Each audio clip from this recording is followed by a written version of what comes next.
Okay, we'll go ahead and get started. First question from me. Arena, congratulations back into the second week here at the Australian Open. Can you just give us your thoughts on your performance today? Yeah, I'm super happy with the level I played today. Super happy to get through this round. She's really tough opponent, and we always had really tough matches against each other. So I'm super happy to win this match in straight sets. Thank you. Questions in English, please? Yes, go ahead. Same stage last year, you hadn't dropped a set either. If you had to look back and compare, how do you feel at this stage of the tournament as opposed to last year going into the second week? I don't know. I think I feel stronger than last year. I don't know. So far, I feel good, and hopefully, I just can keep it up. Can I ask about the new routine? When the camera cut to Jason's head, I thought he might have had a tattoo, but you clarified that it wasn't the case. How did this come about? Was it your idea?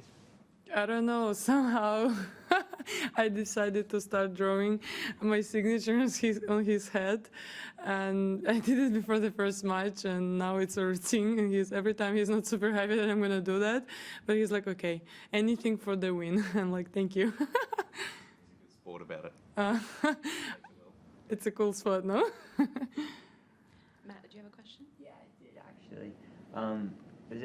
I think a lot of us been watching the Netflix series, and you're so public about what happened with you and your father, and that whole process. And I was just curious, like, was that a hard decision for you to talk about that in front of tens of millions of people? In a way, as far as I could tell, you hadn't really talked about it before, and was that difficult for you? And has it sort of changed you in any way, verbalizing it? I don't know. I just feel super connected with my, fans, and I wanted to open up for them and just to hear the story. And I feel like, I felt like probably my story will motivate someone, or will help someone in tough situation to find a way through. And when you lose somebody, it's really tough, especially like someone like your father, for example. And I know that some people are struggling with the same situation, and I just felt like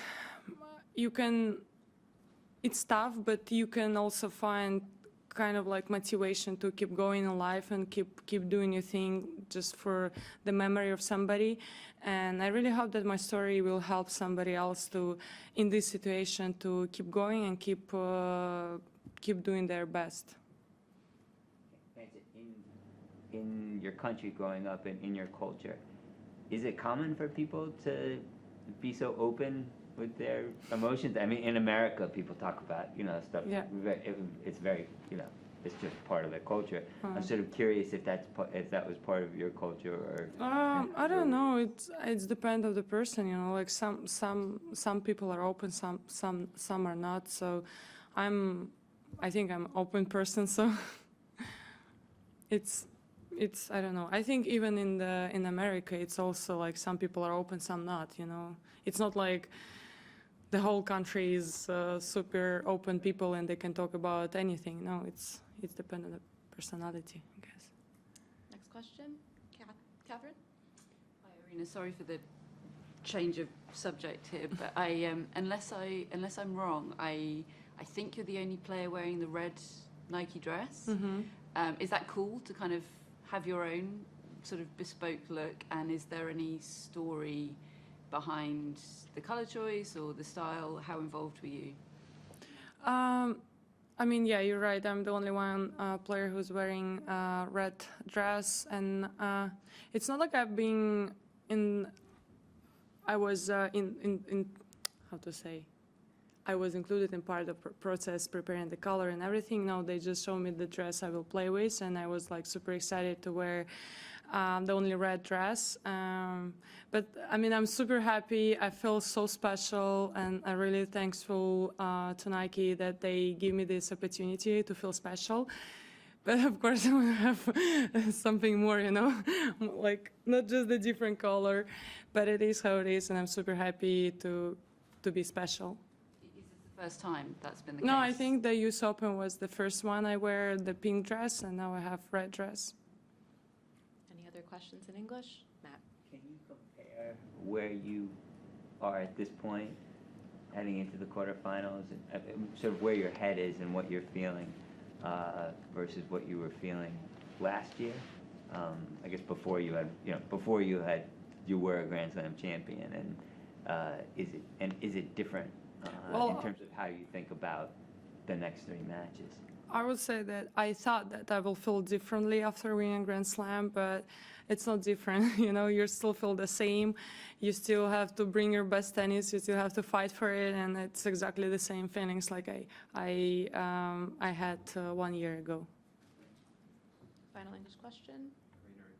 Be either Krejcikova or Andreeva next. Can you address each of those players and what the challenges are in facing each? Well, both players are really great players. I played against both couple of times, and we had like really tough matches. And Andrea was a young girl, like kind of like nothing to lose, and she's playing really great tennis, especially when you're coming back after like 1-5 down and facing some match points, and you still win the match. It's give you more confidence and more belief, I would say, that you can do anything.